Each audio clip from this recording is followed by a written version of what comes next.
queríamos empezar, bueno, pues dando una idea general. Nous souhaitons commencer en faisant une petite introduction, une idée générale au sujet qui a été déjà introduit par Ana Maria et Sagrario.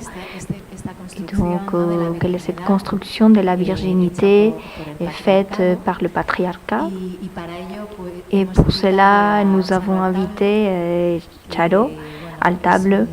Donc, nous nous sentons vraiment honorés de compter sur sa présence parce qu'elle est devenue un référent, pionnière en matière d'éducation co-affective et émotionnelle qui est si importante et si nécessaire pour changer et nous acheminer vers cette société évoquée par Ana Maria. Donc, et nous avons beaucoup de publications depuis longtemps qui ont été très importantes pour le travail d'éducation mené aux établissements scolaires, et aux établissements d'éducation sociale. Donc, je fais juste vous avez un petit résumé de son parcours professionnel dans le petit cahier qu'on vous a fourni au moment de l'inscription.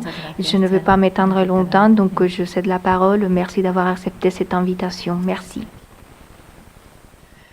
Pues, buenos días. Donc, bonjour à toutes et à tous. Et à certains d'entre vous. Donc, merci. Merci de m'avoir invité. Donc, il y a eu presque deux exposés précédents qui sont très liés à ce que je vais exposer. Donc, je souhaite vous parler de la virginité. Et comme mes collègues précédents ont déjà évoqué, c'est juste une condition indispensable, n'est plus une condition indispensable en Espagne, mais l'influence qu'elle a eue et qui a toujours, j'ai pu le constater dans le monde des adolescents, surtout dans mes étudiants. Et d'autre part, il y a la prostitution comme le deux visages de la même pièce. Et donc, je compte sur une demi-heure, je crois. Donc, je vais focaliser sur ce sujet parce que sinon, je vais m'étendre. Et donc, pourquoi la virginité n'est plus juste à la cassure de l'hymen? Il y a beaucoup de discussions à ce sujet. Il est brisé de plusieurs formes. Qu'est-ce que ce l'hymen? Et donc, il y a toujours dans l'étoile beaucoup de discussions à ce sujet.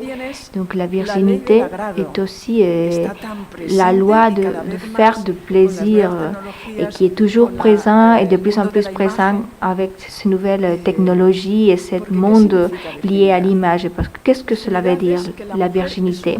Ce qu'il a.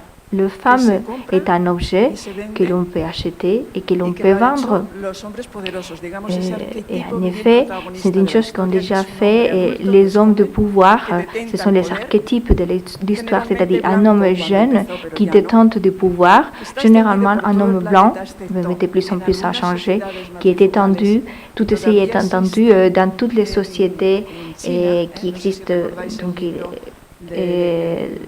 quelqu'un matriarcal, par exemple en Chine, le monde des femmes se livre, donc qui évoque une sexualité libre et où la virginité n'est plus présente, où les femmes habitent chez la mère avec le frère et le mari et les amants. Elles peuvent avoir tant que souhaitées, sont choisies mutuellement. Mais il y a une maison séparée pour se rencontrer avec le mari ou l'amant. Et pour divorcer, il faut juste dire non.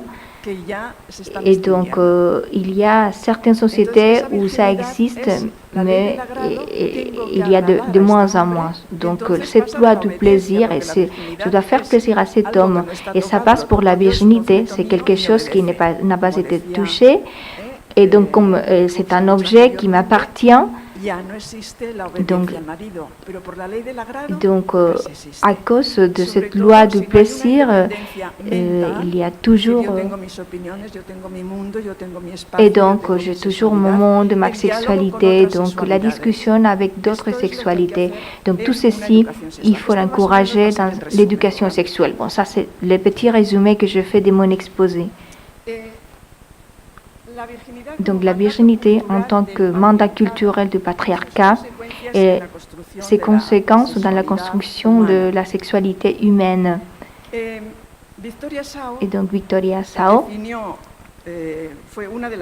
c'était l'une des pionnières à donner une définition du patriarcat. Ça consiste au pouvoir de père, ça c'est l'archétype qui évoquait Amparo Moreno. C'est un système familial et social, idéologique et politique avec lequel beaucoup d'hommes, par le biais de la force, la pression, les rituels, la tradition, la loi, le langage, les coutumes, l'éducation, le travail, etc., déterminent quel est le rôle ou pas le rôle à jouer par les femmes dans l'histoire, avec toutes les circonstances soumises à l'homme. Donc il y a beaucoup de femmes qui ont évoqué, qui ont parlé de patriarcat depuis 1975. C'est un médicament identique que la violence fait partie intégrante du patriarcat. Donc dans cette définition du patriarcat, violence et pouvoir coïncident.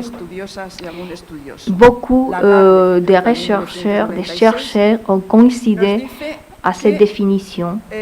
Donc, il y a une autre définition qui nous dit que le patriarcat organise le genre dans un réseau bien structuré, hiérarchique du pouvoir, c'est-à-dire cela entraîne des normes, des coutumes et la règle de base essentielle. Donc, il y a un pouvoir détenteur au détriment d'autres pouvoirs. Donc, ces conflits entre les hommes et les femmes et qui existent pas entre tous les hommes et les femmes, mais surtout dans les sociétés patriarcales des hommes avec un idéal patriarcat. Donc, l'ordre patriarcal considère la femme comme un être pour les autres, c'est-à-dire n'est pas un sujet et en soi-même. Et l'homme, cependant, est considéré comme un paradigme de l'être humain et est une représentation symbolique des hommes et des femmes. Gerda Lerner, il a insisté sur le fait que le patriarcat peut marcher seulement ne peut marcher que grâce à la coopération des femmes. Mais maintenant, de plus en plus, les femmes, grâce à cette union en groupe, et j'ai pu constater ça dans toutes les manifestations qu'on a eu lieu, par exemple à Madrid, de cette désobéissance au patriarcat. C'est-à-dire non seulement de manière individuelle, mais comme en collectif. Et donc tout ceci, c'est un pas important pour la société. Tout ceci, qu'est-ce que cela veut dire? C'est quelque chose assumé par la société. Donc tout ce pouvoir, cette coopération des femmes au patriarcat est menée à travers de ces enseignements sexistes. Donc si l'on enseigne une sexualité déterminée, si on enseigne une sexualité coopérative, nous ne sommes pas dans le patriarcat. Mais si on enseigne par contre une sexualité sexiste, on coopère avec le patriarcat. Donc, en Espagne, la loi vise la loi d'égalité entre les hommes et les femmes. L'éducation sexuelle est devenue obligatoire. Et donc, nous sommes en train de travailler pour que ceci soit vraiment obligatoire dans tout l'enseignement. Donc, ce système des symboles, on va évoquer après comment les symboles ont beaucoup d'influence, surtout dans ce monde lié à l'image, dans cet apprentissage de patriarcat avec les images. Donc, on va évoquer aussi cette division à cette femme à respecter et ces femmes qui ne sont pas à respecter, c'est-à-dire celles qui sont saintes, qui sont des putes, qui établit la répression et le contrôle de la sexualité féminine. Parce que, donc, si on voit les femmes comme celle-ci et celle-là, je ne donne pas la liberté aux femmes, je les traite comme des objets. Et donc, la discrimination dans l'accès aux ressources économiques et le pouvoir politique. Et donc, Octavio Salazar nous dit que le patriarcat a été soutenu pendant des siècles comme un triangle, masculinité, pouvoir et violence. L'égalité est un mouvement que je vous conseille. Et Amelia Valcárcel a établi que nous évoquons le patriarcat comme une sorte de schéma de pouvoir universel et ancestral dans lequel les femmes étaient toujours soumises sous l'autorité masculine. Et donc, ce sont des images très représentative pour moi. Donc, c'est une femme de Crète avec 2 serpents qui est un symbole de la fécondité et de la sexualité, et la Vierge Marie avec un serpent dans le pied et elle écrase le serpent. C'est-à-dire la Vierge, un paradigme de la virginité, écrase la sexualité féminine. Et donc, ceci, c'est un tableau que j'ai vu dans un musée à Paris, c'est le surréalisme africain. Donc, la femme porte un serpent dans le main.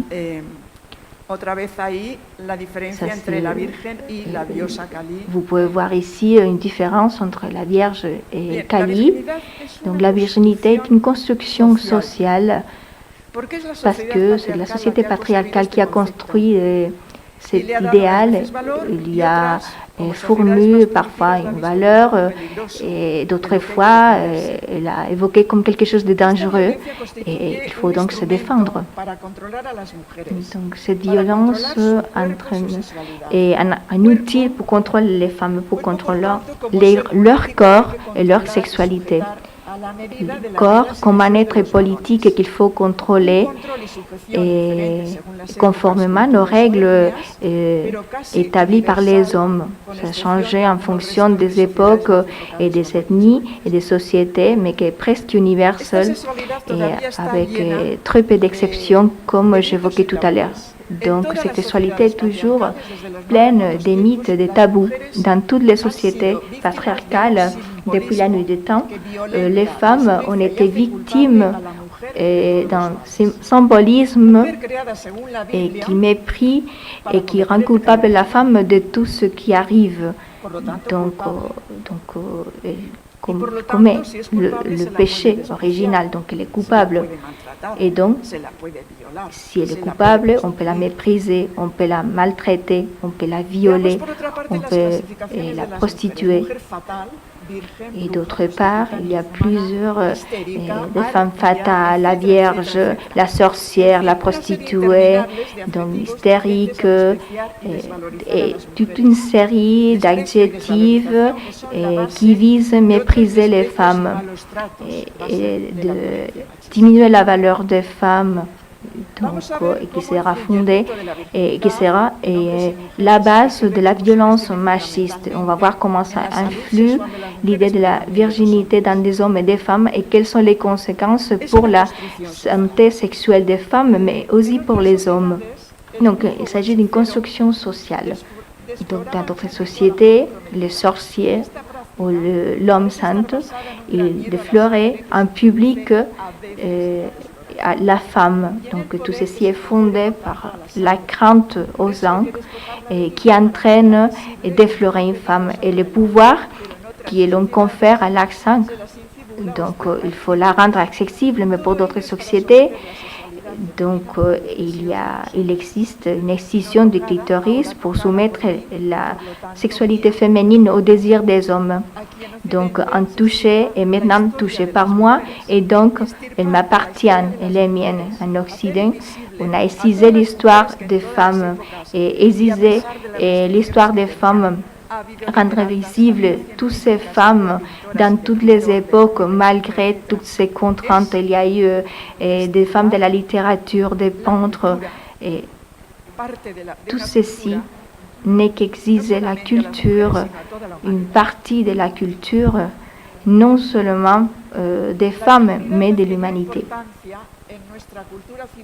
Donc la virginité a acquis de l'importance dans la culture occidentale dans l'ère de la morale victorienne au XIXe siècle.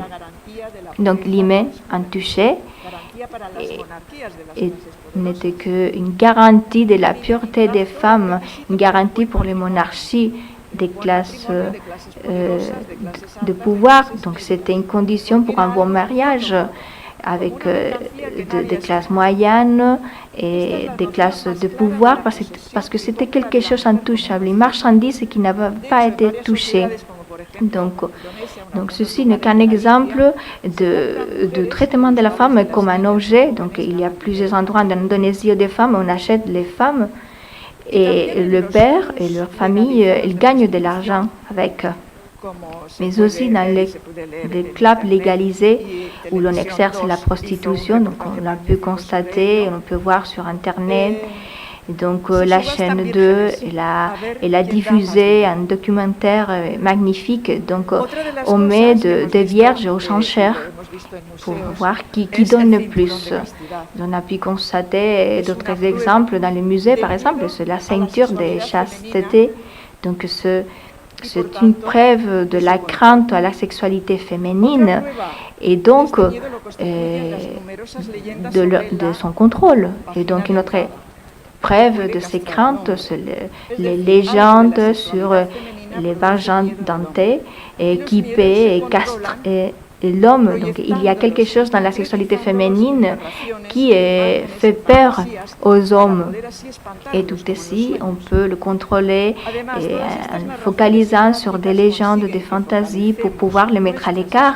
Et donc tous ces récits et toutes ces pratiques parviennent à que nous focalisons la sexualité sur un seul organe.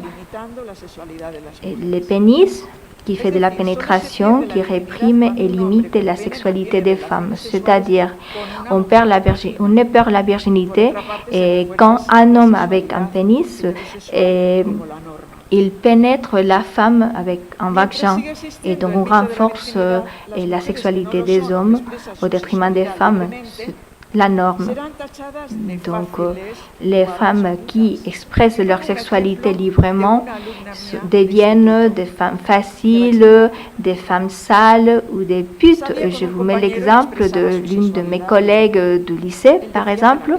Donc, elle sortait avec un collègue, elle exprimait sa sexualité librement. Donc, un jour, elle est venue.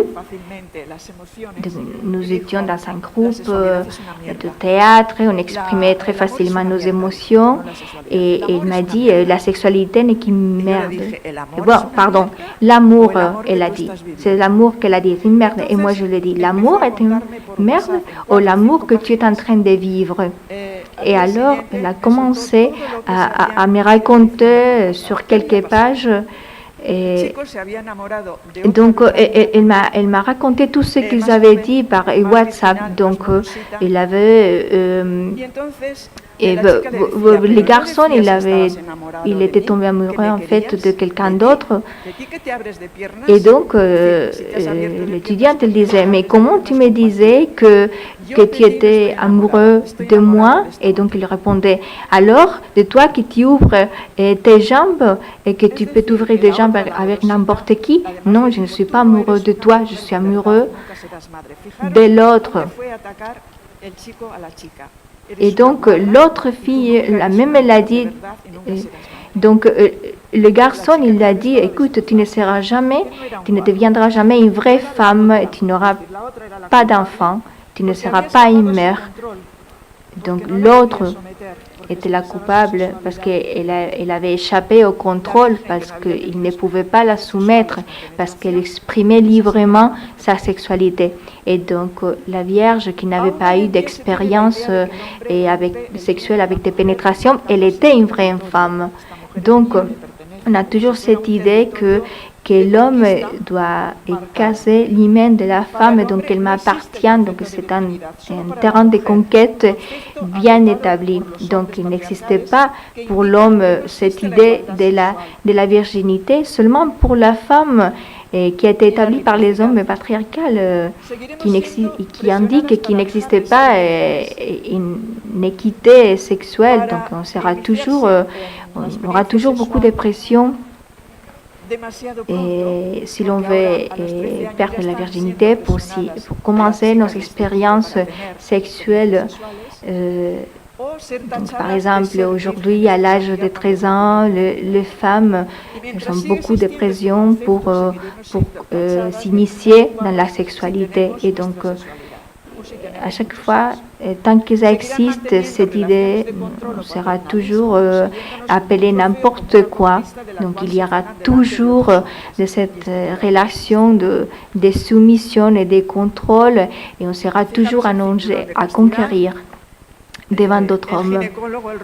Donc, regardez bien la ceinture de chasteté, donc la cassure chez les gynécologues. Qu'est-ce qui se passe dans d'autres cultures?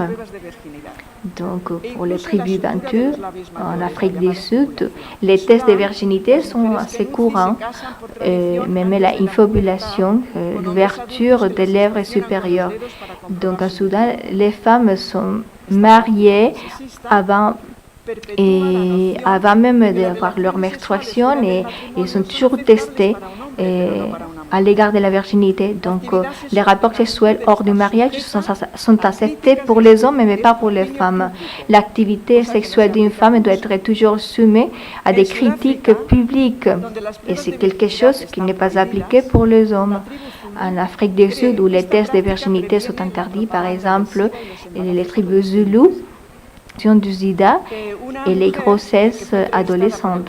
Donc, il y a une femme qui a été interviewée par le Washington Post. Elle a déclaré que les tests de virginité sont importants pour les filles parce qu'elles craignent des garçons, parce que tout d'abord, les garçons, ils te déflorent, et juste après, tu tombes enceinte et tu es atteinte du sida. Donc, figurez-vous, si dans certaines cultures sont si importantes. Donc, il y a dans d'autres cultures, il y a une danse menée pour les rois, mais seulement les vierges sont invitées à participer. Donc, s'il y a une fille qui passe les tests et est déclarée vierge, alors elle devient l'honneur pour la famille. Dans les cas contraires, le père doit payer une amende pour avoir manqué à l'honneur de la communauté, et elle sera toujours écartée. Et donc, au Moyen-Orient, il n'est pas possible de déterminer si le vagin a été pénétré avant le mariage. Et il y en a qui demandent des tests de virginité au moment où il n'existait pas, par exemple, de saignement dans le premier rapport sexuel. Donc, il y a certaines femmes qui ont recours à des interventions chirurgicales pour faire ces petites reconstructions pour passer les tests de virginité. Donc, par exemple, qu'est-ce qui s'est passé en Égypte au 23 mars 2011, le printemps arabe? L'Amnesty International a contesté devant le gouvernement égypte pour avoir mené des tests de virginité forcés pour ceux qui en avaient été arrêtés. Donc, ils avaient mené des femmes arrêtées pendant la révolution égyptienne de 2011. Et donc, ceux-ci ont été menés pour contester les allégations et les accusations de viol des femmes pendant leur arrestation. Donc, on était interdit finalement le 27 décembre 2011, mais le docteur qui a mené tous ces tests, il a été acquitté en 2012. Ismaël Ajrahim, il a porté plainte contre le gouvernement et il a ouvert le débat pour l'usage de ce test par le gouvernement. Et donc, ce test de virginité met en évidence que cet homme se sent de propriétaire de femmes. Il marque les femmes comme le bétail. Donc, des adolescents qui attendent la certification de virginité. Donc, après la virginité, on a toujours ici cette dichotomie, parce que s'il y a une femme qui est vierge, donc l'autre ne l'est pas, elle devient une prostituée. Donc, Freud, il a utilisé pour la première fois cette idée de vierge prostituée. Il voulait désigner la représentation de l'idéal des hommes, de cette dichotomie entre deux types de femmes. D'un côté, la prostituée, et d'autres femmes, la femme chaste qui n'a pas été touchée par les hommes. D'après l'Église chrétienne catholique, la Vierge Marie, elle est tombée enceinte et sans pénétration, elle est restée intouchée. Et donc, c'est ainsi que la femme virginale, sans exprimer sa sexualité, sera toujours objet d'admiration par les hommes. Et donc, elle sera une vraie femme, une femme très belle, et l'autre sera une femme sexuelle qui attirante pour leur fantaisie sexuelle. Ça, c'est la dichotomie et l'hypocrisie qui reste toujours dans la société. D'un côté, la virginité et de l'autre côté, la prostitution qui est consentie dans la société et qui est acceptée comme un mal mineur. Et donc, s'il y a une femme qui échappe à cette norme dans un moment de conflit entre la femme, les mots les plus utilisés de mépris contre la femme, c'est « tu es une pute ». Et tout ceci que je vous dis correspond à un type de masculinité hégémonique auquel beaucoup d'hommes répondent. Et cet homme met en évidence, évoque l'équité comme une attaque contre leur virilité. Ils pensent vraiment que ceci leur porte atteinte et donc ils se sentent dans l'obligation de mettre les femmes dans sa place.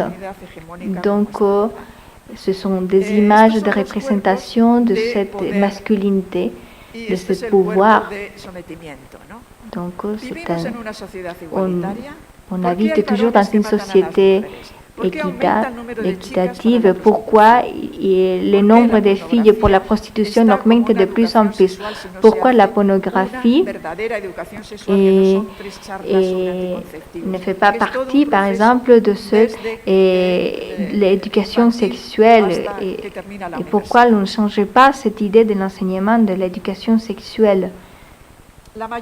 Donc, pour la plupart des hommes adolescents et pour les femmes aussi, et même pour les garçons et les filles âgés de 10 ans, donc je leur ai posé une petite question. Qui a pu regarder de la pornographie? Donc, la plupart d'entre eux avaient déjà regardé la pornographie avec un cousin, avec un ami.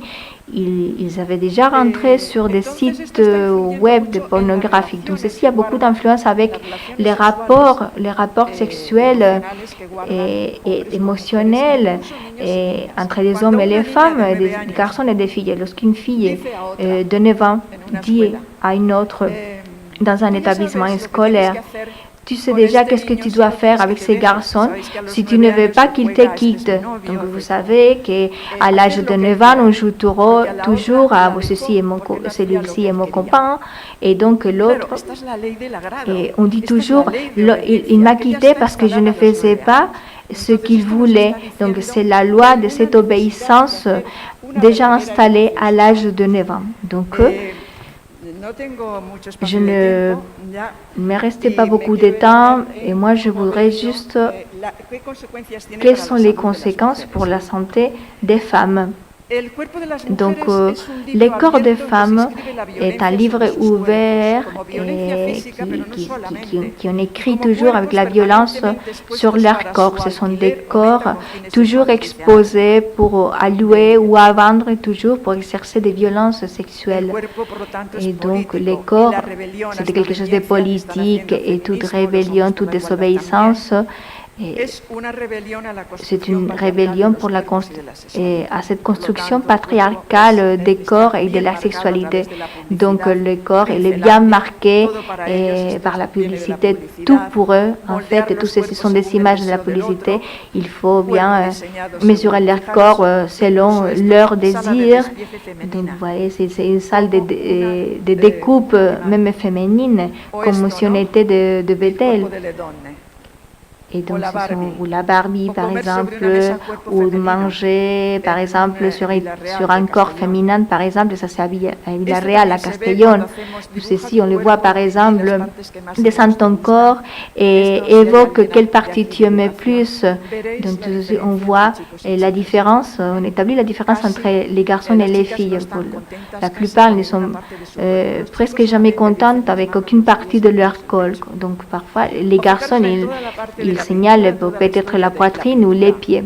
Et toujours dans des images, dans la peinture, toutes les femmes, tout ceci qui est le festin de Dieu, tout ceci c'est pour leur plaisir. Ils leur font des massages, ils leur servent à manger. Et donc, par exemple, toute cette peinture avec des femmes enlevées. Donc, tout ceci, il y a beaucoup de symbolisme. Donc, même les femmes ont répondu, par exemple, à Artemisa Gentileschi, elles rejettent en fait les vieux. Et dans l'autre image, l'on voit qu'elle est satisfaite avec ce qu'ils font les personnes âgées. Donc, on fait toujours peur aux femmes. Faites attention, on va te traiter de prostituée. Et faites attention, tu es libre sexuellement, mais pas beaucoup. Il faut toujours être soumise aux normes. Et tout ceci est évoqué par les filles adolescentes dans les établissements. Si je ne fais pas ce qu'ils veulent, je suis désolée, je ne peux pas rentrer beaucoup dans les détails, mais tout ceci est quelque chose qu'on a beaucoup constaté. À quelques questions que j'ai posées, qui sont incluses, intégrées dans mon livre. Qu'est-ce que tu ferais par amour? Elles sont prêtes à tout faire par amour. Eux, et parfois, elles disent, je suis prête presque à tout, sauf tuer. Et donc, d'autre part, les garçons, ils ne disent pas beaucoup à ce sujet. Donc, il me reste 3 minutes, je crois. Donc, ce serait mon programme idéal de coéducation émotionnelle et sexuelle. Qu'est-ce qu'ils pensent, les garçons et les filles, sur l'amour et la sexualité? Quelles sont leurs plaintes? Quelle est l'image corporelle, la loi du plaisir, de faire plaisir, la beauté, l'auto-estime et les mythes de la virginité, comment ça a une influence sur l'auto-estime. Bon, à travers de la respiration consciente et l'auto-perception, je ne rentrerai pas sur ce point. Avec cette méthode que j'ai pu constater qu'ils rentrent en soi, les garçons et les filles, et voir ce qu'ils ne veulent pas et ce qu'ils veulent. Donc, ce que je vais faire ou ce que je n'ose pas faire, et je devais oser pour exprimer ma sexualité et mon avis. Qu'est-ce que le désir féminin et le désir masculin? Est-ce qu'il y a des coïncidences? Parce que s'il y a des coïncidences, c'est parfait, mais si on ne coïncide pas, il faut dire non. C'est-à-dire ce qu'on appelle maintenant les consentements. Comment on peut éviter la grossesse non désirée? Parce qu'elles connaissent toutes les méthodes. Et donc, une de mes étudiantes, il a fallu tomber enceinte. Et donc, le garçon, il a quitté justement quand il a su qu'elle pouvait être enceinte. Donc, comment on peut développer l'érotisme à travers des sons et d'autres expériences. Donc, je pu constater plusieurs expériences. Donc, par exemple, des garçons et des filles violents. Donc parfois, à travers les toucher, elle pouvait dire ceci oui, ceci non. Et donc tout ceci, je le fais avec un groupe devant étudiants, des étudiants difficiles qui se maltraitaient entre eux. Ils s'insultaient, ils se frappaient et à travers du toucher, ils ont pu voir et pu constater qu'est-ce qu'est des bons traitements. Les rôles sexuels, notre masculinité, féminité, la défense, le respect de l'espace propre et d'autrui, les droits sentimentaux et sexuels, l'abus et la violence affective, l'espace personnel et interpersonnel, les limites de la tolérance, de l'intolérance, les espaces et modèles d'établir un lien la coéducation émotionnelle comme base de notre sexualité, parce que dans tout ce rapport affectif et sexuel entre les personnes, et notamment entre les hommes et les femmes, il y a beaucoup d'émotions. La rage parfois est toujours cachée dans les femmes. C'est un grand apport d'énergie pour transformer les mondes, établir les limites, dire ce que l'on veut, ce que l'on ne veut pas. Et donc, dans mon programme d'éducation émotionnelle, je consacre beaucoup de temps à transformer tous ces rages et à transformer pour l'expression des sentiments dans et transformer à cette énergie qui peut changer le monde pour soi-même et pour les autres, et qui nous ressemblent, et pour les autres qui sont différents. Donc, percevoir et respecter ce qui existe sans s'approprier de ceci. Ça, c'est l'axe fondamental dans cette éducation sexuelle et affective. Et je m'arrête là parce que je ne vais pas m'étendre dans les temps des autres. Merci beaucoup.